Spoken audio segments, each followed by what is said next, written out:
जी, अस्सलाम वालेकुम। Okay students, तो आज हम बात करेंगे चैप्टर नंबर 6 पे, जो कि one of the most interesting and most important part है इन्फ्रेंशियल स्टैटिस्टिक्स का।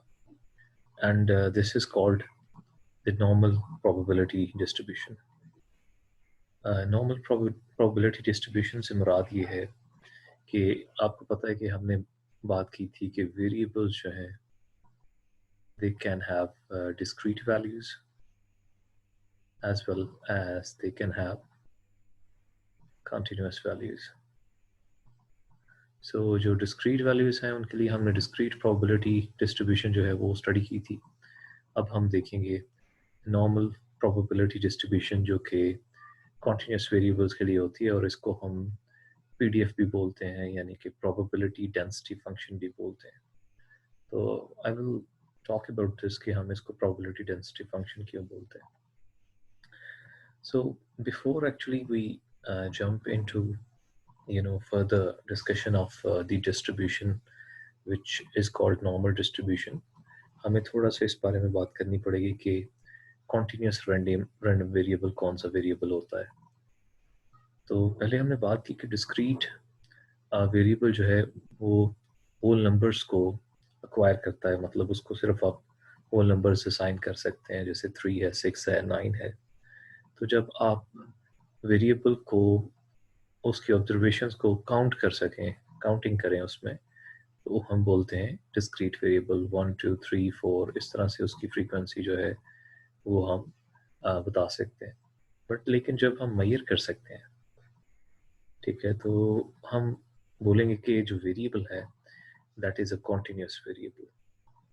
ठीक है, तो ऐसा वेरिएबल जिसमें हम किसी भी एक स्पेसिफिक पॉइंट पे मेजरमेंट कर सकें, 4.1 फॉर एग्जांपल, 9.13 एंड 15.17, राइट। तो इस तरह से हम अगर एक कॉन्टिन्यूस स्केल पे मेजरमेंट कर सकें, तो उस वेरिएबल को हम बोलते हैं continuous random variable.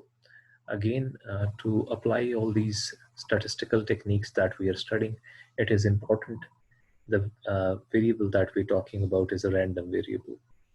All right. तो इस random variable की जो outcome की एक sample space होगी, ठीक है, वो जहाँ से शुरू होगी जहाँ पे ख़त्म होगी, उसको हम बोलेंगे, उस सारी सैम्पल स्पेस को हम क्या बोलेंगे, continuous probability distribution. Of course इस सैम्पल स्पेस में जितने भी आउटकम्स होंगे उनके साथ उनकी फ्रीक्वेंसी भी होगी, right. So it becomes a very interesting kind of outcome when we talk about the continuous probability distribution. तो कुछ इस तरह से आपके सामने ये डिस्ट्रीब्यूशन आती है, जहाँ पे y एक्सिस और x एक्सिस को अगर आप प्लॉट करें और इस डिस्ट्रीब्यूशन की वैल्यूज़ को आप प्लॉट करें, तो क्योंकि ये कॉन्टिन्यूस वेरिएबल है तो कहीं पे भी आपको गैप नज़र नहीं आता, ठीक है, और ये कॉन्टिन्यूस आपको कर्व जो है वो प्रोवाइड करता है। अब यहाँ पे मैं कुछ वेरिएबल्स की बात करूँगा, जैसे हाइट एक वेरिएबल है, ठीक है, इसी तरह वेट एक वेरिएबल है, स्टूडेंट का जो जीपीए है वो एक वेरिएबल है, ठीक है। तो ये कॉन्टिन्यूस वेरिएबल्स हैं। अब हाइट की अगर बात करें तो फॉर एग्जांपल अगर हम कहते हैं कि मीन हाइट जो है, एवरेज हाइट जो है वो है 5 फीट एंड 2 इंचेस, राइट। तो आपने लाइफ में देखे होंगे लोग जो कि 4 फीट 5 इंचेस तक होते हैं, ऐसे लोग भी देखे होंगे जो कि 6 फीट एंड 4 इंचेस तक होंगे। ओके, सो आपको दोनों एक्सट्रीम्स पे लोग नज़र आएंगे। तो इन दोनों एक्सट्रीम्स के अगर मीन से डिस्टेंस देखा जाए, तो मीन से कम की तरफ भी आपको तकरीबन हर एक हाइट के लोग मिल जाएंगे दुनिया में, और इससे ज़्यादा के हाइट के भी लोग मिल जाएंगे। और ये भी पॉसिबल है कि कोई बहुत ही दूर जाके आउटलायर भी हो, कोई ऐसा भी हो जो कि आपको बहुत ही ज़्यादा एक्सट्रीम वैल्यू जो है वो भी आपको मिल जाए, right. So usually random variable जो हैं वो एक इस तरह की डिस्ट्रीब्यूशन शो करते हैं जिसमें मीन जो है वो सेंटर में होता है, और half the data left side पे और half the data right side पे होता है। Now this can not be exactly the way that we are looking at. Exactly इस तरह की अप्रोक्सीमेट आपको मिल सकती है, एग्जैक्टली सेम डिस्ट्रीब्यूशन नज़र नहीं आएगी, एक अप्रॉक्सीमेशन इसकी मिल सकती है। अप्रॉक्सीमेशन का मतलब ये है कि जैसे मैं ड्रॉ कर रहा हूँ तो ये मुख्तलिफ कर्व्स हैं जो कि एग्जैक्टली ब्लैक लाइन पे फॉल नहीं कर रही, लेकिन ये उसकी अप्रॉक्सीमेशन है। ठीक है, तो इस तरह से एक कर्व आपको मिल सकती है। ऑफ कोर्स वाई एक्सिस पे हमारे पास फ्रीक्वेंसी होती है और एक्स एक्सिस पे इस वेरिएबल की वैल्यूज होती हैं, जो वेरिएबल हम जिसको हम रैंडम कॉन्टिन्यूस वेरिएबल बोल रहे हैं। तो इसकी जो कर्व बनती है उसे हम बोलते हैं नॉर्मल कर्व। अब इसको हम नॉर्मल कर्व क्यों कहते हैं, इसको हम एक्सप्लोर करेंगे। नॉर्मल कर्व इसलिए बोलते हैं क्योंकि इसकी कुछ प्रॉपर्टीज़ हैं और दुनिया में बेशुमार वेरिएबल्स ऐसे हैं जो कि रैंडम वेरिएबल हैं और वो कॉन्टीन्यूस रैंडम वेरिएबल हैं। जैसे अगर आप लोगों के ब्लड प्रेशर की बात करें तो कुछ लोगों का लो होता है ब्लड प्रेशर, कुछ लोगों का हाई होता है ब्लड प्रेशर, कुछ लोग अक्सर बॉर्डर लाइन पे होते हैं। तो अगर उसकी भी आप डिस्ट्रीब्यूशन प्लॉट करेंगे तो वो भी एक नॉर्मल डिस्ट्रीब्यूशन बनेगी। इसी तरह हाइट की मैंने बात की, लोगों के वेट की बात की। ठीक है, तो टेम्परेचर की बात करें तो ओवर द ईयर जो टेम्परेचर में चेंजेस आती हैं वो भी आप देख सकते हैं कि पास विंटर में जो टेम्परेचर है वो बहुत ही लो सेल्सियस में चला जाता है और समर के अंदर हाई टेम्परेचर आपको नज़र आता है, जबकि मॉडरेट जब आपके पास डेज होते हैं तो वहाँ पे टेम्परेचर एवरेज में होता है। तो बेशुमार ऐसे कॉन्टीन्यूस रैंडम वेरिएबल्स हैं लाइफ में जिनको हम ऑब्जर्व करते हैं। रिसर्च में भी हम इसी तरह इन चीज़ों को ऑब्जर्व करते हैं और अमूमन जो डेटा हम रिसर्च में इकट्ठा करते हैं हम उसकी नॉर्मैलिटी को चेक करते हैं। तो जब हम बात करेंगे कि हम डाटा की नॉर्मैलिटी को चेक कर रहे हैं तो हम बात ये करेंगे क्या ये डाटा जो है ये एक नॉर्मल कर्व पे प्लॉट किया जा सकता है, कि जब इस डाटा को इसका पॉलीगॉन आप क्रिएट करें तो क्या वो एक ऐसी शेप प्रोवाइड करेगा। ठीक है, एक नॉर्मल कर्व की शेप प्रोवाइड करेगा। तो अगर तो ये नॉर्मल कर्व को अप्रॉक्सीमेट करे, इसके नज़दीक नज़दीक हो, तो हम ये कहते हैं कि the variable is normally distributed. So ये प्रॉपर्टीज़ उसमें फाइंड की जा सकती हैं, ये प्रॉपर्टीज़ एग्जिस्ट करेंगी उसमें। तो क्या प्रॉपर्टीज़ हैं? Number one, the mean, median and mode are equal. They are equal and they are at the very centre of the data. Okay, so एक ही जगह पे मीन भी है, ठीक है, क्योंकि सेंट्रल वैल्यू है, मीडियन भी है क्योंकि वो 50th परसेंटाइल है, और मॉड भी है क्योंकि हाईएस्ट फ्रीक्वेंसी भी आपको बिल्कुल सेंटर में मिलेगी। ठीक है, तो ये तीनों चीज़ें एक ही पॉइंट पे एग्जिस्ट करती हैं और that is the centre of the data. Then the normal curve is bell shaped. तो ये एक जापानीज बेल की तरह शेप इसकी नज़र आती है, इसलिए इसको बेल शेप कर्व भी बोलते हैं। And symmetric about the mean. Symmetric about the mean का मतलब ये है कि जो 50% डेटा है, around 50% is on the left and around 50% is on the right. The total area under the curve is equal to 1. So if you remember from our discussion of probability, and you remember that the probability exists between 0 and 1, same with this curve, कि इस जो curve के नीचे जो आपके पास data है that is 100% and 100% is equal to 1. तो total 1 हम कहेंगे कि जो डेटा है या एरिया है अंडर द कर्व है, और ये हमें हेल्प करता है मुख्तलिफ चीज़ों की प्रोबेबिलिटी को फाइंड करने में। ठीक है, हम देखते हैं कि एक खास पॉइंट पे अगर किसी चीज़ की हमने प्रोबेबिलिटी फाइंड करनी है, उससे राइट साइड की या लेफ्ट साइड की, तो उस पॉइंट से हम उसकी प्रोबेबिलिटी कैलकुलेट कर सकते हैं। इस 1 में से हम देख सकते हैं कि कितना हिस्सा है, कितना प्रोपोर्शन है जो उसको असाइन हो सकता है। Then the normal curve approaches but never touches the X axis. ये जो नॉर्मल कर्व है ये एक्सटेंड होती है लेकिन ये कभी भी एक्स एक्सिस को टच नहीं करती। एक्स एक्सिस को क्यों टच नहीं करती? बिकॉज एक्स एक्सिस को टच करेगी तो इसकी वैल्यू होगी 0, which means the absence of that characteristic. तो कॉन्टिन्यूस रैंडम वेरिएबल्स के साथ ये होता है कि जब भी हम उनके ऑब्जर्वेशन करते हैं तो कोई ना कोई वैल्यू हमें मिलती है, and that is always greater than 0। इस वजह से कभी भी एक्स एक्सिस पे ये कर्व टच नहीं करती, ये हमेशा उससे बावी रहती है। Then between mu minus sigma, mu क्या है आपका मीन, एंड सिग्मा क्या है standard deviation, population standard deviation. Between mu minus sigma and mu plus sigma in the centre of the curve, the graph curves downward. The graph curves upward to the left of the mu minus sigma and to the right of the mu plus sigma. The point at which the curve changes from curving upward to curving downward are called inflection points. तो इस curve में inflection points हैं, वो इस graph में हम देखते हैं. अगर आप गौर करें तो ये वो पॉइंट है जहां से ये कर्व जो है ये अपवर्ड मूव करना शुरू करती है, ठीक है, और उसके बाद इस पर्टिकुलर पॉइंट से ये डाउनवर्ड मूव करती है. तो ये दो पॉइंट्स ऐसे हैं जो कि इन्फ्लेक्शन पॉइंट्स कहलाते हैं, क्योंकि यहाँ पे कर्व का बिहेवियर चेंज हो जाता है. कर्व जो है वो फ्लैट होना शुरू हो जाती है. तो इन दो इन्फ्लेक्शन पॉइंट्स को हम एस्टिमेट कर सकते हैं, ठीक है. और ये अगर आपको याद हो तो एम्पिरिकल रूल में हमने बात की थी कि मीन से वन स्टैंडर्ड डेविएशन अवे जितना भी डेटा है वो कितना होता है जी, 68%. 34% लेफ्ट साइड पे मीन के और 34% राइट साइड पे होता है. और टू स्टैंडर्ड डेविएशंस में कितना होता है, 95%.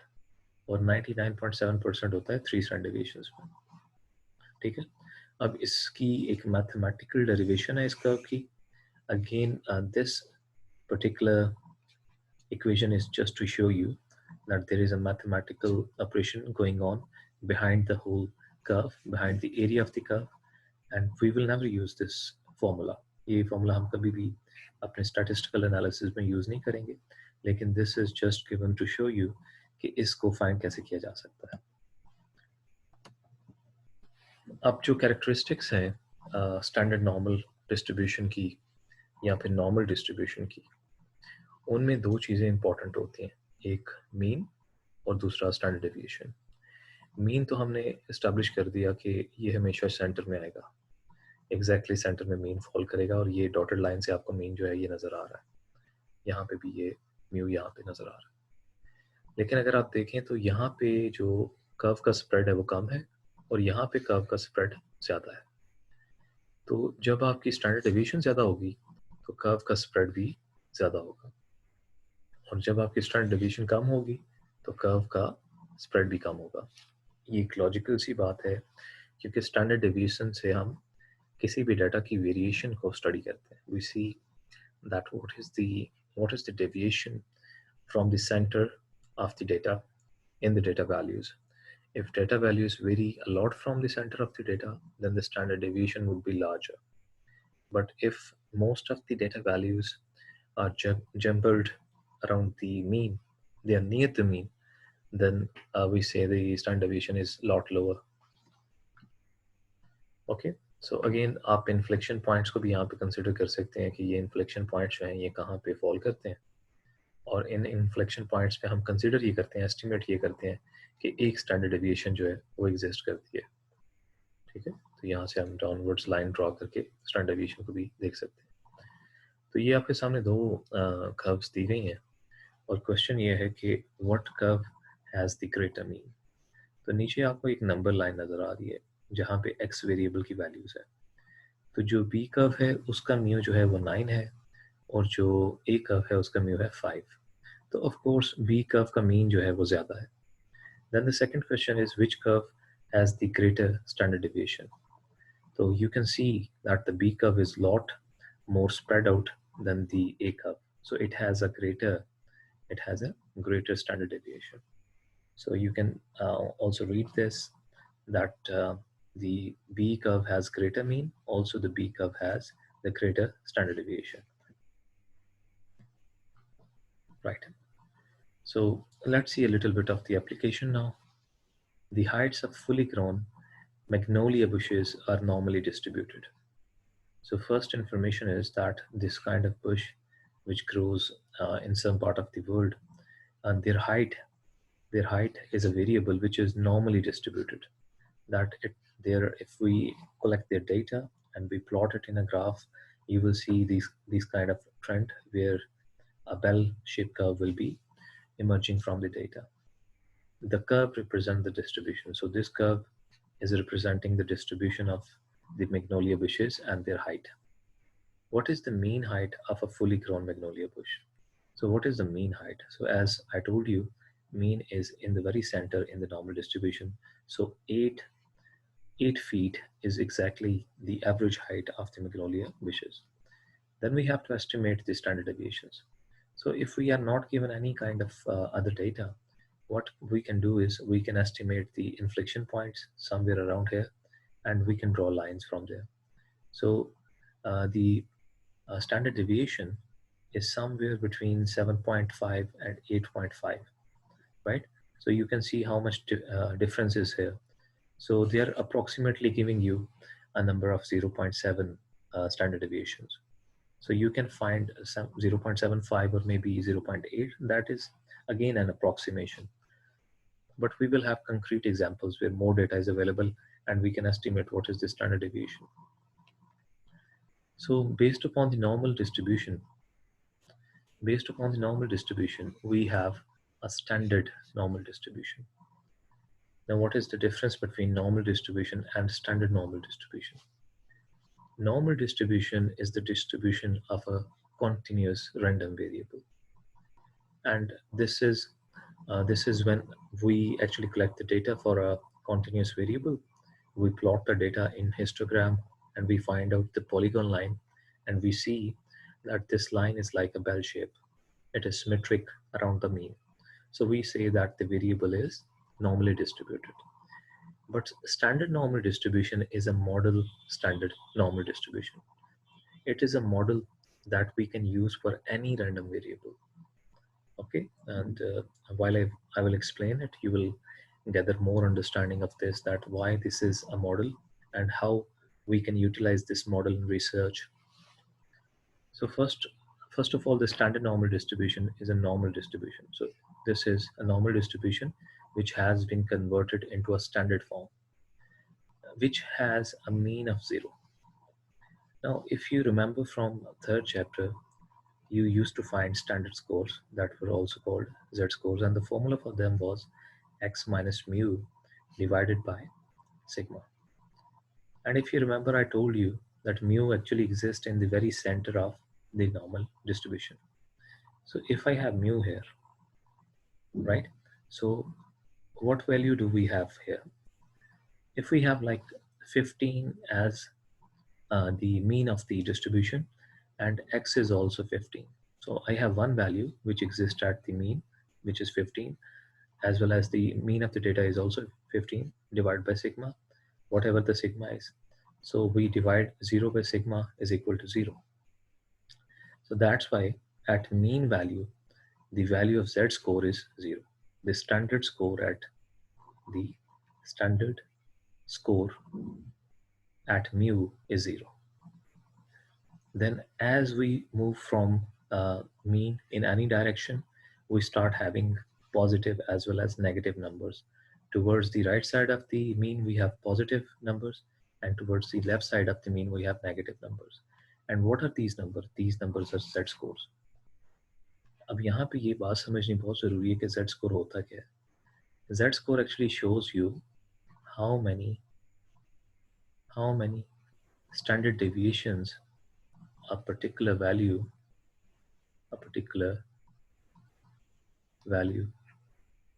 is away from the mean. तो Z वैल्यू हमें ये बताती है कि कोई भी डाटा वैल्यू अपने मीन से कितनी स्टैंडर्ड डेविएशंस दूर है. तो Z स्कोर हमेशा स्टैंडर्ड डेविएशंस में कंसीडर किया जाता है. क्यों? क्योंकि उसमें डिनोमिनेटर स्टैंडर्ड डेविएशन है. स्टैंडर्ड डेविएशन से डिवाइड करते हैं तो हमारे पास जो रिजल्ट आता है वो उसके साथ हम स्टैंडर्ड डेविएशंस लिख सकते हैं. तो यहाँ पे मीन जो है वो एग्जैक्टली 0 स्टैंडर्ड डेविएशंस अवे होता है from the value of mean. तो अगर मीन की कोई न्यूमेरिक वैल्यू है, ठीक है, तो वो एग्जैक्टली उसी पॉइंट पे है, इसलिए उसको 0 को अगर किसी भी चीज़ से डिवाइड करेंगे तो 0 आएगा. ऑलराइट, सो ये एक कैरेक्टरिस्टिक हमने स्टडी की Z के फॉर्मूला के साथ. आगे चलते हैं. If each data value of normally distributed random variable x is transformed into z-score, the result will be the standard normal distribution. अब अगर हमारे पास एक रैंडम वेरिएबल का डेटा है और उस डेटा में जितनी भी वैल्यूज़ हैं, फॉर एग्जांपल 6400 वैल्यूज़ हैं, और हम 6400 वैल्यूज़ को z स्कोर में कन्वर्ट कर देते हैं. ठीक है, हर वैल्यू को z स्कोर में कन्वर्ट करेंगे। कैसे? पहले उस वैल्यू में से उस डाटा सेट के मीन को डिडक्ट करेंगे और फिर डाटा सेट की जो स्टैंडर्ड डेविएशन होगी उस पर डिवाइड करेंगे। अब यहाँ पे जो xi है ये इंडिविजुअल वैल्यूज़ हैं, तो जितनी आपकी डाटा की वैल्यूज़ होंगी हर वैल्यू को डाटा के मीन में से माइनस करके उसको स्टैंडर्ड डेविएशन पे डिवाइड कर देंगे। फिर जब हम इन वैल्यूज़ को प्लॉट करेंगे ग्राफ में, तो उनकी ये कर्व आपको नज़र आएगी। ओके, सो जितनी भी वैल्यूज़ हैं उनको अगर हम स्टैंडर्डाइज्ड फॉर्म में यानी स्टैंडर्ड स्कोर्स में हम कन्वर्ट करें तो हमारे पास स्टैंडर्ड नॉर्मल डिस्ट्रीब्यूशन आ जाती है। Okay, the area that falls in the interval under the non-standard normal curve, the x value is the same as the area under the standard normal curve. अब जो हमारे पास यहाँ पे x एक्सिस होता था उसमें जितनी भी वैल्यूज़ हैं वो कन्वर्ट हो जाएंगी z वैल्यूज़ में, तो हमारे पास कौन सा एक्सिस हो जाएगा यहाँ पे? z एक्सिस, जिसका मीन जो है वो 0 होता है, लेफ्ट साइड पे वो नेगेटिव अमाउंट्स की तरफ जाता है और राइट साइड पे वो पॉजिटिव अमाउंट्स की तरफ से जाता है। तो यहाँ पे हम एक डॉटेड लाइन से मीन जो है उसको डिनोट कर सकते हैं। After the formula is used to transform an x value into z-score, the standard normal table in Appendix B is used to find the cumulative area under the curve. तो अब जो statisticians हैं उन्होंने मुख्तलिफ values को जो standard normal curve के under values हैं उनको स्टैंडर्ड डेविएशन की फॉर्म में कन्वर्ट किया और फिर स्टैंडर्ड डेविएशन फॉर्म को प्रोबेबिलिटी फॉर्म में कन्वर्ट किया, तो उससे एक टेबल बना। वो टेबल आपकी बुक में गिवन है, मैं आपको दिखाता भी हूँ अभी। उसको यूज़ करके हम इस पर्टिकुलर डिस्ट्रीब्यूशन को यूज़ करते हैं और बहुत सारी ऐसी रिसर्च की प्रॉब्लम्स को सॉल्व करते हैं जो कि हमें हाइपोथेसिस टेस्टिंग में, कॉन्फिडेंस इंटरवल में यूज़ होती हैं।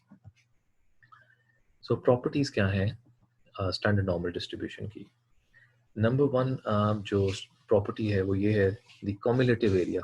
कम्युलेटिव का मतलब है total area is close to 0 for z score close to z is equal to -3.49।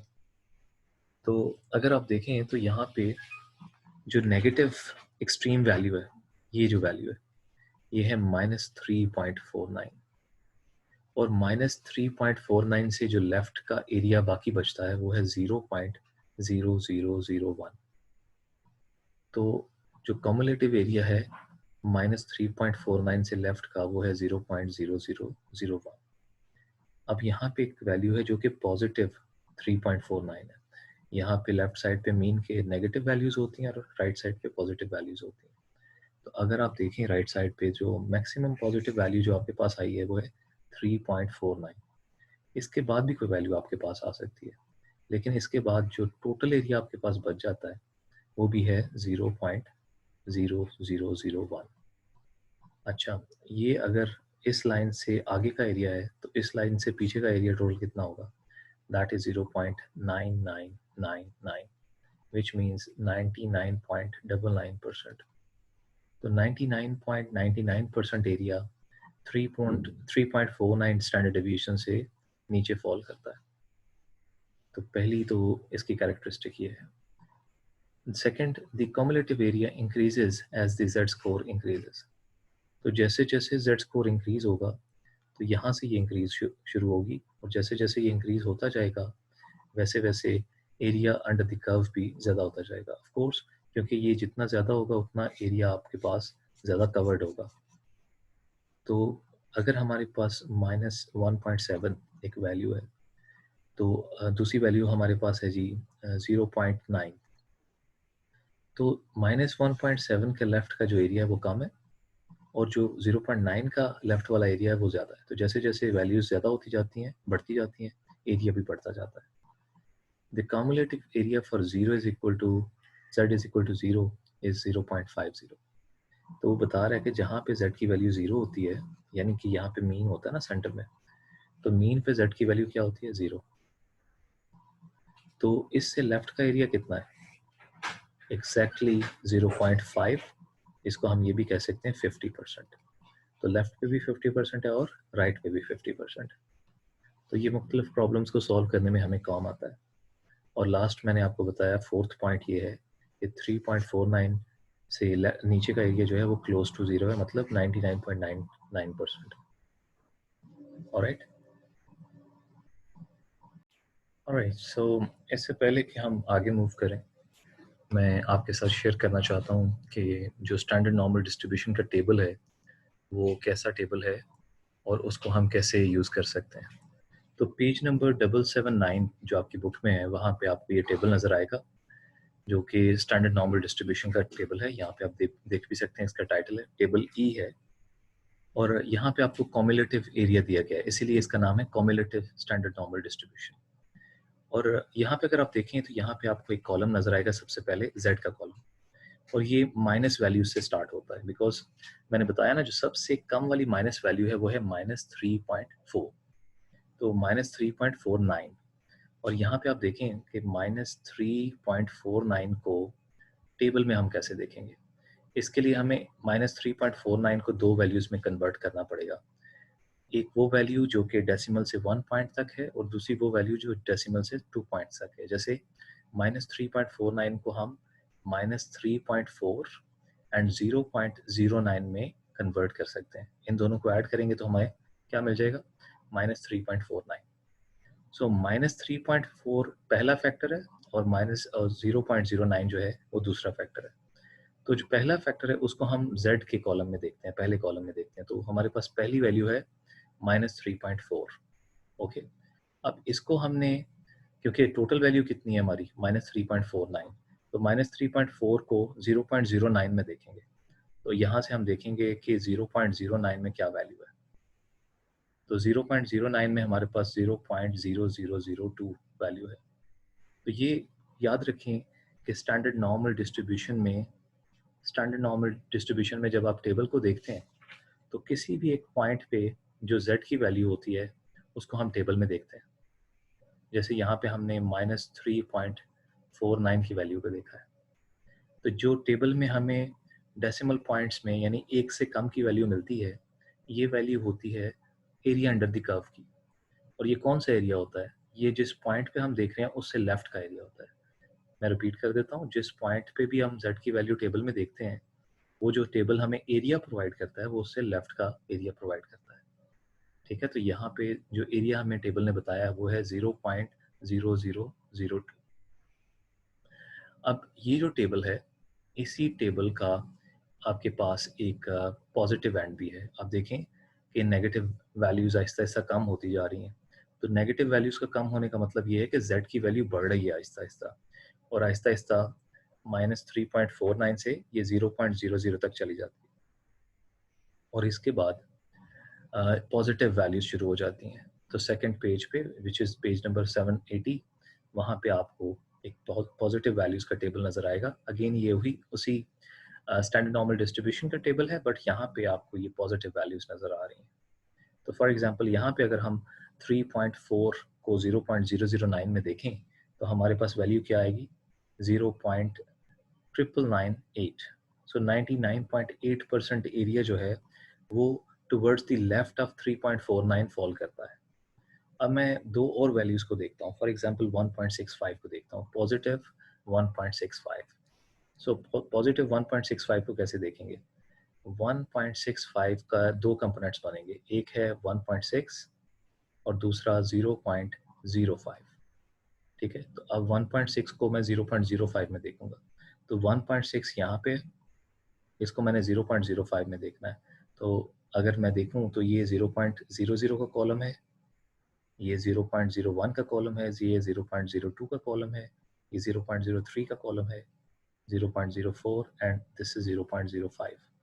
सो जो 1.65 से लेफ्ट का एरिया वो कितना है, वो है 0.9505।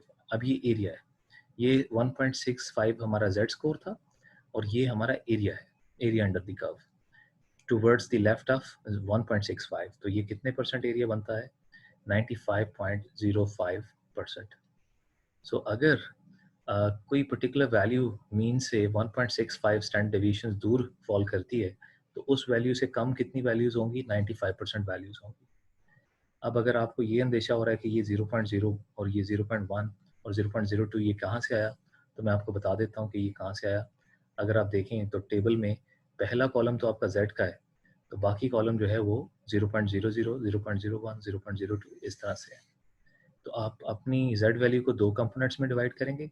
पहले कंपोनेंट को आप z के कॉलम में देखेंगे और दूसरे कंपोनेंट को ये पहली रो, ये जितनी भी वैल्यूज हैं इसमें देखेंगे, तो आपके पास वो एरिया आ जाएगा जिस एरिया को आप तलाश करने की कोशिश कर रहे हैं। तो यहाँ पे हमने 1.6 का 0.05 में एरिया देखा और आपके पास 95.05 जो है वो एरिया आ गया। तो इस तरह से हम टेबल को इस्तेमाल करते हैं। अच्छा जी, तो वापस आ जाते हैं स्लाइड्स पे। तो आप देखें यहाँ पे एक एग्जांपल दी हुई है आपको, ये 2.71 को आपने टेबल में देखना है। तो 2.7 को आप कहाँ पे देखेंगे? पहले कॉलम में, और बाकी कंपोनेंट क्या रह गया इसका? 0.01। तो 0.01 के कॉलम में आप इसकी वैल्यू देखेंगे तो आपके पास 99.66% जो है वो एरिया आ रहा है 2.71 से लेफ्ट का एरिया। ओके, तो ये देखें, ये आपको एग्जांपल दे रहा है। तो वी हैव 0.9966। एक और एग्जांपल देख लेते हैं, दिस टाइम नेगेटिव वैल्यू। आप एक चीज़ का आपने ख्याल रखना है कि जब भी आप z की वैल्यूज़ को देखेंगे टेबल से, तो मेक श्योर कि नेगेटिव वैल्यू को आपने टेबल की नेगेटिव साइड में देखना है और पॉजिटिव वैल्यू को आपने टेबल की पॉजिटिव साइड पे देखना है। तो -0.25 को दो कंपोनेंट्स में हम डिवाइड करते हैं। तो दो कंपोनेंट्स क्या हैं? 0.2 जो कि नेगेटिव है and the other component is 0.05। तो इस तरह से हम -0.02 को 0.05 में देखेंगे तो उससे लेफ्ट का एरिया हमें मिल जाएगा जो कि 40.13% है। तो ये आपके पास एक प्रोसीजर दिया गया है किसी भी एरिया को फाइंड करने का, और मैंने जैसे बताया कि आपको जो भी टेबल में एरिया नज़र आता है वो उस पॉइंट से लेफ्ट का एरिया होता है। तो ये चीज़ याद रखनी है आपने। अब स्टूडेंट्स के साथ थोड़ा सा ये कॉन्सेप्ट जो है मिक्सअप हो जाता है। टेबल को देखते हुए वो अक्सर गलती कर लेते हैं, तो इससे बेहतर है बचने के लिए आपको चाहिए कि आप जो कर्व है उसको ड्रॉ करें हमेशा। तो आई ऑलवेज सजेस्ट कि before finding the area you draw the bell shape curve, और उसमें जो z का पॉइंट है, जिस पॉइंट पे z का स्कोर है वहाँ पे एक लाइन लगाएं और फिर ये डिसाइड करें कि क्वेश्चन में आपको क्या बताया गया कि आपने लेफ्ट का एरिया फाइंड आउट करना है या राइट का एरिया फाइंड आउट करना है। जो भी एरिया आपने फाइंड आउट करना है उसको हाईलाइट कर लें, इस तरह शेडेड रीजन जो है वो अपने पास क्रिएट कर लें। इससे आपको फ़ायदा ये होगा कि आपको आसानी होगी, पता होगा कि कौन सा एरिया आपने मालूम करना है। अब अगर आपने किसी पॉइंट से लेफ्ट का एरिया मालूम करना है, फॉर एग्जांपल यहाँ पे 1.23 का जो जेड स्कोर है आपको अवेलेबल है, उससे लेफ्ट वाला एरिया आपने मालूम करना है, इसीलिए वो शेडेड है। तो फिर आप क्या करेंगे? टेबल में 1.2 को 0.03 में देखेंगे तो आपके पास वैल्यू आ जाएगी जो कि 0.8907 है। सो 89.07% जो वैल्यूज़ हैं वो फॉल करती हैं लेफ्ट में 1.23 के। हाँ, अगर मुझे राइट का एरिया चाहिए होता तो मैंने आपको बताया कि जो स्टैंडर्ड नॉर्मल डिस्ट्रीब्यूशन है उसकी जो बेल शेप कर्व है उसके अंडर जो एरिया है that is equal to 1। So area, total area, let me write, total area of the bell shape curve is equal to 1। अगर टोटल एरिया 1 है और उसमें से 89.07 1 माइनस 0.8907 जो है वो लेफ्ट टू दी 1.23 फॉल करता है, तो बाकी राइट पे कितना फॉल करेगा? 1 में से 0.8907 को आप माइनस कर दें, जो बाकी बच जाएगा वो टुवर्ड्स दी राइट फॉल करता है। ठीक है, अब यहाँ पे देखें कि इसी एग्जाम्पल को लेके अगर हमने राइट का एरिया फाइंड आउट करना है तो 1 में से माइनस कर देंगे तो आपके पास आएगा 10.93% area falls towards the right of this value. So it is important to understand कि z स्कोर क्या है, और z स्कोर से आपने राइट साइड का एरिया फाइंड आउट करना है या लेफ्ट साइड का एरिया फाइंड आउट करना है। अब ये भी पॉसिबल हो सकता है कि आपने दो मुख्तलिफ पॉइंट्स के दरमियान का एरिया फाइंड आउट करना हो। ठीक है, जैसे कि अगर आपको दो स्टूडेंट्स का z स्कोर अवेलेबल है और एक स्टूडेंट जो है उसका ग्रेड f है और जो उसका z स्कोर बनता है, f ग्रेड वाले का जो z स्कोर बनता है वो बनता है -0.75, और एक जो स्टूडेंट है उसका ग्रेड a पॉजिटिव है तो उसका जो z स्कोर बनता है वो बनता है 1.23। तो आपने पता ये करना है कि कितने परसेंट स्टूडेंट्स इन दोनों पॉइंट्स के दरमियान फॉल करते हैं। अब ये दो पॉइंट्स हैं और दोनों एग्जिस्ट करते हैं आपके z एक्सेस पे। तो हमारे पास एक पॉइंट है 1.23 और दूसरा पॉइंट है -75। तो हम टेबल में से दोनों को देखेंगे। रीज़न क्योंकि हमने इनके दरमियान का एरिया फाइंड आउट करना है। अब एक का एरिया ज़्यादा होगा, ठीक है ना, जो बड़ी वैल्यू है इसका एरिया ज़्यादा होगा और जो छोटी वैल्यू है उसका एरिया कम होगा। अगर आप बड़ी वैल्यू में से छोटी वैल्यू को माइनस कर दें तो जो बाकी रह जाएगा वो एरिया है जो आपको रिक्वायर्ड होगा। तो आप यहाँ पे देखें कि let me erase these connotations that I have made here, and you can see that we have found the area for both of these values, and after finding the area you can see that we are deducting the lower value from the higher value, and that gives us the difference between the two areas. So exactly 66.41% students would fall between these 2 points, these 2 Z scores. So हम left का area भी find out कर सकते हैं, right का area भी find out कर सकते हैं और 2 Z स्कोर के दरमियान का एरिया भी फाइंड आउट कर सकते हैं। This can be very handy जब हमने प्रॉब्लम्स को सॉल्व करना है। तो यहाँ पे आपको कहा जा रहा है find the area under the standard normal curve to the left. तो देखिए आपको बताया गया है कि आपने लेफ्ट का एरिया फाइंड आउट करना है और Z स्कोर ये है। तो एक टेबल में देखेंगे और टेबल मैंने आपको बताया वो हमेशा लेफ्ट का एरिया ही देता है। तो टेबल में जब आप देखेंगे तो ये वैल्यू आपको मिलेगी 0.0099। तो ये वो एरिया जो आपने फाइंड आउट करना है। अब टू द राइट ऑफ 0.94। तो टेबल में देखेंगे 0.94 को। अब 0.94 को कैसे देखेंगे कि 0.9 को हम पहले Z के कॉलम में देखेंगे, उसके बाद जो पहली रो होगी उसमें 0.04 में जो वैल्यू होगी वो देखेंगे और वो वैल्यू आपके पास क्या आएगी, वो वैल्यू आएगी 0.8264। लेकिन 8264 जो है ये उसके लेफ्ट की वैल्यू है, हमें लेफ्ट की वैल्यू नहीं चाहिए, हमें क्या चाहिए, राइट साइड। यही शेडेड की है हमने राइट साइड वाली।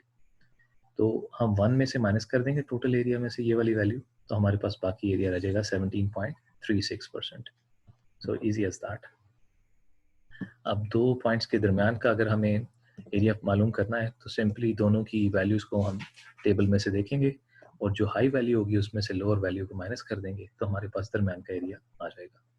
ओके, सो ये कुछ कॉन्सेप्ट्स थे नॉर्मल डिस्ट्रीब्यूशन के, सिर्फ ये एक्सप्लेन करने के लिए कि जो नॉर्मल डिस्ट्रीब्यूशन है वो एक बेल शेप कर्व है और उस बेल शेप कर्व के अंडर जो एरिया है दैट इज़ 1, और वो जब स्टैंडर्ड फॉर्म में होती है, मतलब जब हम उसे कहते हैं स्टैंडर्ड नॉर्मल डिस्ट्रीब्यूशन, तो वो एक डेंसिटी फंक्शन है। डेंसिटी फंक्शन मतलब प्रोबेबिलिटी डेंसिटी फंक्शन, मतलब ये है कि टोटल प्रोबेबिलिटी 1 होती है और टोटल एरिया भी हमारे पास 1 है, तो ये एग्जैक्टली प्रोबेबिलिटीज को रिप्रेजेंट कर रही होती है। तो इसको यूज करके हम किसी भी एक पॉइंट की प्रोबेबिलिटी मालूम कर सकते हैं, उससे कम जो वैल्यूज हैं उनकी प्रोबेबिलिटी मालूम कर सकते हैं, उससे ज़्यादा की वैल्यूज़ की प्रोबेबिलिटी मालूम कर सकते हैं और 2 पॉइंट्स के दरमियान की प्रोबेबिलिटी मालूम कर सकते हैं। ठीक है, तो ये जो हम परसेंटेजेस में वैल्यूज़ निकाल रहे हैं ये एस्टिमेशंस हैं, ये प्रोबेबिलिटीज़ हैं जिनको हम मालूम कर सकते हैं। तो अभी हम नॉर्मल डिस्ट्रीब्यूशन की जो एप्लीकेशन है उसको देखेंगे। सो प्रोबेबिलिटी को कैसे यूज़ करेंगे हम इसमें। If a random variable X, एक random variable X is normally distributed, और वो नॉर्मली डिस्ट्रीब्यूटेड है मतलब कि जब हमने उसके डाटा को प्लॉट किया तो वो सिमेट्रिक प्लॉट हमारे सामने आया, बेल शेप कर्व हमारे सामने आया। You can find the probability that x will fall in a given interval by calculating the area under the normal curve for interval. तो आप एक इंटरवल फाइंड आउट करेंगे, ठीक है, कौन सा इंटरवल, इंटरवल के लिए हमारे पास 2 पॉइंट्स होना ज़रूरी है। सो याद रखें कि हमारे पास 2 एस्टिमेट्स होते हैं, एक को हम बोलते हैं पॉइंट एस्टिमेट, ठीक है, और दूसरे को हम बोलते हैं इंटरवल एस्टिमेट। पॉइंट एस्टिमेट क्या होता है, फॉर एग्जांपल पॉपुलेशन का मीन है और उसको मैं एस्टिमेट करना चाहता हूँ, तो जो मेरे पास सैंपल का मीन होगा उससे मैं एस्टिमेट कर सकता हूँ। सैंपल का मीन एक पॉइंट पे होता है, तो एक पॉइंट को हम एक पॉइंट से जो है एस्टिमेट करते हैं, this is called point estimate. लेकिन मैं अगर पॉपुलेशन मीन को, ठीक है, मीन की एक रेंज से, ठीक है, मीन की एक रेंज से एक इंटरवल से एस्टिमेट करूँ तो उसे मैं बोलूँगा इंटरवल एस्टिमेशन। वो एक पॉइंट नहीं होगा बल्कि वैल्यूज़ होंगी, मल्टीपल वैल्यूज़ होंगी, एक पूरी रेंज होगी। तो यहाँ पे आप देखें कि हमारे पास 2 Z वैल्यूज़ आए यहाँ पे, लेकिन अभी हमने उनको Z में कन्वर्ट नहीं किया। कैसे पता चला Z में कन्वर्टेड नहीं है, क्योंकि अभी ये एक्स एक्सिस की वैल्यूज़ हैं 10 एंड 15, इसको हम पहले Z में कन्वर्ट करेंगे। लेट्स सी कि z में कैसे कन्वर्ट करते हैं। तो जैसे आपको z स्कोर का फॉर्मूला आता है, z is equal to x minus mu divided by sigma. तो x हमारे पास क्या है जी, x हमारे पास यहाँ पे गिवन है 15, so this 15 is x and mu is 10। 15 minus 10 is equal to 5 divided by हमारे पास स्टैंडर्ड डेविएशन कितनी है 5। तो 15 minus 10 is equal to 5, 5 divided by 5 is equal to 1। तो हमारे पास जब सेट स्कोर में हमने कन्वर्ट किया तो मीन कितने में कन्वर्ट हो जाएगा, जीरो में। Mean is always zero at the centre of Z axis, and जो हमारी 15 की वैल्यू थी, डाटा वैल्यू, वो एग्जैक्टली एक स्टैंडर्ड डिवीजन दूर है मीन से। ठीक है, तो अब हमने जो शेडेड एरिया है वो मालूम करना है, और शेडेड एरिया है 1 से नीचे का, 1 से कम का, 15 से कम का। ठीक है, तो इस पॉइंट से कम का एरिया फाइंड आउट करना है। तो टेबल में क्या देखेंगे हम, एग्जैक्टली 1 को देखेंगे। तो 1 को टेबल में देखने के लिए 1.00 हो जाएगा। 1.0 को हम देखेंगे 0.00 में, z के कॉलम में 1.0, और उसके बाद जो फर्स्ट रो है उसमें 0.00 को देखेंगे। तो हमारे पास 84.13% वैल्यूज आएंगी। तो ये प्रोबेबिलिटी है, ये वैल्यू 15 की जो प्रोबेबिलिटी है दैट इज 84.13। इनफैक्ट ये 15 से लेके कम की जितनी भी वैल्यूज हैं उनके इंटरवल की प्रोबेबिलिटी है। इसको हम कहते हैं probability of a particular point or interval under the normal distribution curve. अब एक एग्जांपल देखते हैं कि the average on a statistics test was 78 with a standard deviation of 8. If the test score are normally distributed, find the probability that a student receives a test score less than 90. तो हमारे पास क्या क्या values हैं, पहले ये देख लें कि हमारे पास एवरेज है म्यू इज इक्वल टू 78, और स्टैंडर्ड डिविएशन है विच इज इक्वल टू 8, और फिर हमें एक पॉइंट दिया गया है, x की वैल्यू दी गई है 90। और आप गौर कर सकते हैं कि जो x की वैल्यू है वो ग्रेटर देन म्यू है, दैट मीन्स कि वो जो नॉर्मल कर्व है उसकी राइट साइड पे फॉल करेगी। तो अब ये देखें कि हमारे पास नॉर्मल कर्व की मीन में 78 की वैल्यू है और उसके राइट साइड पे एक वैल्यू फॉल करी है 90। तो सबसे पहले तो हमने इसको स्टैंडर्ड नॉर्मल डिस्ट्रीब्यूशन में कन्वर्ट करना है स्टैंडर्ड स्कोर यूज करके। तो z would be equal to x minus mu divide by sigma. x हमारे पास है 90 माइनस 78 डिवाइड बाय 8, तो हमारे पास आंसर आ जाएगा, and that answer would be 1.5। तो 1.5 हमारा standard deviations away from the mean जो है वो यहाँ पे आंसर आ गया। अब वो हमसे क्या पूछ रहा है, find the probability that student receive a test score less than 90। Less than 90 का मतलब है कि 90 से कम। तो 90 से कम का जितना भी रीजन है उसको हम हाईलाइट कर देंगे। ये रीजन है जिसको हमने टेबल से फाइंड आउट करना है। So probability of x being less than 90, कि x की वैल्यू लेस देन 90 है, is equal to the probability of z value which is less than 1.5, and that is equal to 1.5 को हम table में देखेंगे, 1.5 को देखेंगे 0.00 में, तो हमारे पास 0.93332 आ जाएगा। तो एग्जैक्टली 93.32% प्रोबेबिलिटी है कि स्टूडेंट जो है वो 90 से कम मार्क्स लेगा जिस भी स्टूडेंट को हम रैंडमली सेलेक्ट करेंगे। Okay, right. Another example, the average on a statistics test was 78। Again वही एवरेज है, वही स्टैंडर्ड डिवीएशन है, लेकिन दिस टाइम हम 85 की प्रोबेबिलिटी फाइंड आउट कर रहे हैं, बट ग्रेटर देन 85। वहाँ पे हम लेस देन 90 की देख रहे थे। तो जब हम लेस देन की बात करेंगे तो किसी पॉइंट से लेफ्ट वाले एरिया की बात करेंगे, और जब हम ग्रेटर देन की बात करेंगे तो किसी पॉइंट से फार्दर यानी कि उसके अपर वैल्यूज़ की हम बात करेंगे। तो ग्रेटर देन का मतलब ये है कि इस पॉइंट यानी 85 से ऑनवर्ड्स की वैल्यूज़ हमें प्रोबेबिलिटी चाहिए। तो सबसे पहले वही बात हम जो वैल्यू है उसको z स्कोर में कन्वर्ट करेंगे। सो 85 हमारी x वैल्यू है, 78 म्यू है, divide by the standard deviation which is 8, तो we get the value of 0.88। तो 0.88 जो है, 0.8 को हम 0.08 के रो में देखेंगे, तो हमारे पास वैल्यू जो आएगी दैट इज 0.8106। और रिमेंबर मैंने आपको बताया था कि टेबल में आपके पास लेफ्ट की वैल्यूज गिवन होती हैं। आपने अगर राइट की वैल्यू कैलकुलेट करनी है तो फिर आपको क्या करना पड़ेगा, इस वैल्यू को 1 में से माइनस करना पड़ेगा। तो आपके पास जो बाकी वैल्यू बचेगी that would be 18.94%. So probability of a student receiving more than 85 marks is exactly 18.94%. All right. Then दो मुख्तलिफ पॉइंट्स जो हैं उनके दरमियान में अगर आपने देखना है तो जेड स्कोर दोनों पॉइंट्स का आपको कैलकुलेट करना पड़ेगा और फिर उन दोनों जेड पॉइंट्स को आप कहाँ पे देखेंगे, टेबल में से देखेंगे. और जो बिगर पी वैल्यू है आपके पास, ठीक है, इस टेबल की वैल्यू को हम पी वैल्यू भी बोलते हैं. तो जो ग्रेटर पी वैल्यू है उसमें से जो लोअर स्मॉलर पी वैल्यू है उसको माइनस कर देंगे तो आपके पास जो सेंटर का हाईलाइटेड एरिया है वो आ जाएगा. That is 58.65%.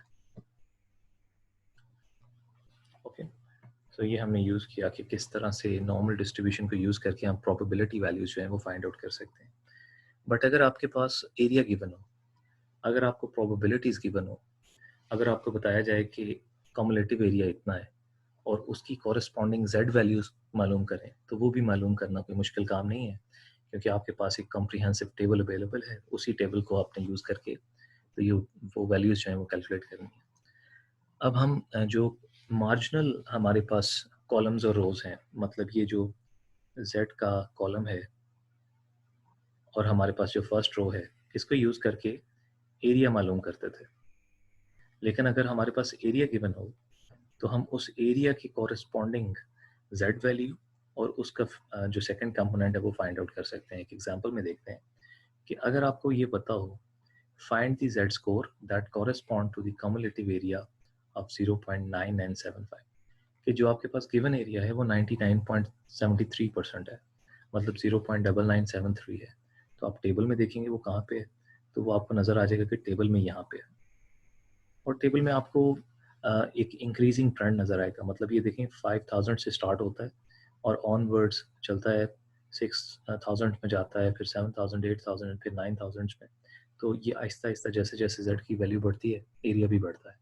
तो आपने देखा कि 0.9973 आपके पास यहाँ पे अवेलेबल है. अब देखिए इसकी कॉरेस्पॉन्डिंग वैल्यूज़ क्या है, जेड वैल्यूज़ क्या है. कॉरेस्पॉन्डिंग जेड वैल्यू 2.7 है. सो एक कंपोनेंट 2.7 है और दूसरा कंपोनेंट देखें 0.08 है. 0.08, तो आपके पास वैल्यू क्या आ गई जेड की, 2.78. तो इस तरह से गिवन एरिया को यूज़ करके आप जेड की वैल्यू भी मालूम कर सकते हैं. ठीक है. तो ये this is 2.78 and then if the cumulative area is 0.4170, तो याद रखें कि 0.50 से यानी 50% से कम जितनी भी एरिया की वैल्यूज होंगी वो नेगेटिव में आएंगी. तो यहाँ पे आप देखें कि 0.4170 को आप नेगेटिव साइड पे ढूंढेंगे तो ये तकरीबन आपको कहाँ पे मिलेगा, -0.21. सो ये -0.21 जो है ये वैल्यू जो है इसको यूज़ करेंगे इस एरिया को रिप्रेजेंट करने के लिए. अगर आपसे ये कहा जाए कि परसेंटाइल्स गिवन है और परसेंटाइल की जो जेड स्कोर है वो फाइंड आउट करें, तो 75th परसेंटाइल आपको पता है कि उससे कम कितनी वैल्यूज होती हैं, 75%. और 75% को आप 0.7500 भी लिख सकते हैं. तो अगर आपने 75th परसेंटाइल मालूम करना है तो आप टेबल में सिर्फ 0.7500 का एरिया देखेंगे. तो टेबल में जो आपको जेड वैल्यू मिलेगी वो आपको लेफ्ट में मिलेगी 0.6 और टॉप पे मिलेगी 0.07. तो ये बन जाएगा 0.67. तो 0.67 स्टैंडर्ड डेविएशन अवे जो वैल्यू होती है वो एग्जैक्टली आपका 75th परसेंटाइल होता है. 50th परसेंटाइल आपका मीन पे होता है. ठीक है. तो मीन पे जेड की वैल्यू होती है 0, यानी कि 50% डेटा आपका 0 पे एग्जिस्ट कर रहा होता है, 0 जेड स्कोर पे. तो किसी भी जेड स्कोर को आप एक्स वैल्यू में भी कन्वर्ट कर सकते हैं. वही फॉर्मूला जो आप पहले यूज़ करते हैं किसी भी वैल्यू को जेड स्कोर में कन्वर्ट करने के लिए, z is equal to x minus mu divide by sigma. तो सिग्मा जो है वो अगर डिनोमिनेटर से हम इधर ले जाएं लेफ्ट हैंड साइड पे, तो z sigma is equal to x minus mu. तो एक्स क्या हो जाएगा, x would be excuse me equal to mu plus z n sigma. तो इस तरह से हम ये इक्वेशन जो है यहाँ तक आ सकते हैं यूजिंग द सेम फार्मूला. तो इसमें हम x की वैल्यू भी मालूम कर सकते हैं कि आपके पास z स्कोर गिवन है लेकिन आपको x वैल्यूज़ नहीं गिवन, तो आप x वैल्यूज़ खुद मालूम कर सकते हैं. एक एग्जांपल देख लेते हैं, इस एग्जांपल से ये चीज़ भी क्लियर हो जाएगी. The monthly electric bill in a city are normally distributed. तो किसी सिटी में जो मंथली इलेक्ट्रिसिटी के बिल्स हैं वो नॉर्मली डिस्ट्रीब्यूटेड हैं और उनका मीन है $120 और स्टैंडर्ड डिवीजन है $16। Find the x value corresponding to a z score of 1.60। तो हमने 1.60 की कॉरस्पॉन्डिंग एक्स वैल्यू मालूम करनी है। जेड स्कोर गिवन है लेकिन हमें एक्स वैल्यू नहीं मालूम। हमें क्या कुछ चाहिए? एक्स वैल्यू के लिए हमें मीन चाहिए। मीन गिवन है जी $120 प्लस हमें जेड स्कोर चाहिए, वो गिवन है 1.60 और हमें स्टैंडर्ड डिवीजन चाहिए, वो भी गिवन है 16। तो इसको सॉल्व करेंगे तो हमारे पास एक्स वैल्यू आ जाएगी। तो यहाँ पे एक्स वैल्यू क्या है? $145.6, क्योंकि ये डॉलर्स में है एक्स पॉइंट्स आपके डाटा डॉलर्स में है, तो यहाँ पे इसके साथ हम डॉलर भी लिखेंगे विच इज गिवन है। ओके, सो एक बैग है, उसके बारे में बात की जा रही है। The weights of bags of chips for a vending machine are normally distributed with a mean of 1.25 ounces and the standard deviation of 0.1 ounce। तो आपको मीन भी गिवन है, ये भी बताया कि ये डिस्ट्रीब्यूशन नॉर्मली डिस्ट्रीब्यूटेड है और स्टैंडर्ड डेविएशन भी गिवन है which is 0.1 ounce। Bags that have weights in the lower 8% are too light and will not work in the machine। ऐसे बैग जिनका वेट जो है वो लोअर 8% है, मतलब सबसे कम 8% वाले बैग जो हैं वो मशीन में काम नहीं करेंगे।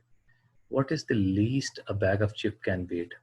तो कम से कम वेट क्या होना चाहिए किसी बैग ऑफ चिप का कि वो एक्चुअली काम करें वेंडिंग मशीन में। ठीक है, तो अब यहाँ पे देखते हैं कि ये एक्स स्कोर जो है वो कैसे मालूम करेंगे। तो ये उसने आपको बता दिया, इन्फॉर्मेशन आपके पास ये है कि नॉर्मली डिस्ट्रीब्यूटेड डिस्ट्रीब्यूशन है, उसमें जो लोअर 88% है, जो सबसे एंड वाला 8% है, ये काम नहीं करेगा मशीन में। तो आपके पास जितने भी बैग्स हैं वो इस वैल्यू से ज़्यादा होने चाहिए विच इज़ -1.41। ठीक है, अब ये -1.41 कहाँ से आई है हमारे पास? अगर आप गौर से देखें इस क्वेश्चन में तो आपको मीन भी गिवन है और स्टैंडर्ड डेविएशन भी गिवन है। अब आपके पास यहाँ पे जेड स्कोर जो है दैट इज क्वेश्चनेबल। ठीक है, तो जेड स्कोर कैसे मालूम करेंगे? हमारे पास जेड स्कोर कहाँ से आता है? ये आता है हमारे पास टेबल से। टेबल में हमने देखना है कि लोएस्ट 8% कितना होता है। 8% 0.08। तो टेबल में देखेंगे 0.08 कहाँ पे फॉल करता है। तो ये टेबल में आपको 0.080 की जो वैल्यू नज़र आएगी, ये वैल्यू नज़र आएगी -1.41 पे। ठीक है, तो यहाँ पे हमने -1.41 टेबल से ले लिया। तो हमने कहा कि इससे कम की जो स्कोर्स हैं या बैग्स हैं वो काम नहीं करेंगे। तो अब यहाँ पे हम एक्स वैल्यू मालूम करते हैं। म्यू हमें पता है वो है 1.25, यहाँ से गिवन है मीन, प्लस जेड वैल्यू हमने मालूम कर ली -1.41 multiplied by standard deviation which is 0.1। तो आपके पास जो एक्स वैल्यू वो आ गई 1.11। तो 1.1 आउंसेस से कम वेट के जितने भी बैग्स होंगे वो इस मशीन में काम नहीं करेंगे। तो कम से कम जो वेट होना चाहिए बैग का वो होना चाहिए 1.11। ठीक है, अब यही आप जो एग्जांपल है इसको ब्लड प्रेशर के लिए भी इस्तेमाल कर सकते हैं कि एवरेज ब्लड प्रेशर कितना होता है और बॉर्डर लाइन कितने लोगों का है। ठीक है, और काम कितना होता है। तो अगर आप कहें कि इस बॉर्डर लाइन से जो अबव का जो आपका पर्टिकुलर ब्लड प्रेशर है उसके लिए आपने एक मेडिसिन जो है वो देनी है, तो क्या प्रोबेबिलिटी है कि इससे अबव के कितने लोग होंगे। तो आपको मीन वैल्यू चाहिए होगी अपने डाटा की और स्टैंडर्ड डेविएशन चाहिए होगी, बाकी चीज़ें आप मालूम कर सकते हैं। ठीक है, सो ये जो कॉन्सेप्ट्स हैं इनका यूज़ जहाँ पे होता है उसे हम कहते हैं द सेंट्रल लिमिट थ्योरम। तो अब हम बात करेंगे सेंट्रल लिमिट थ्योरम के बारे में।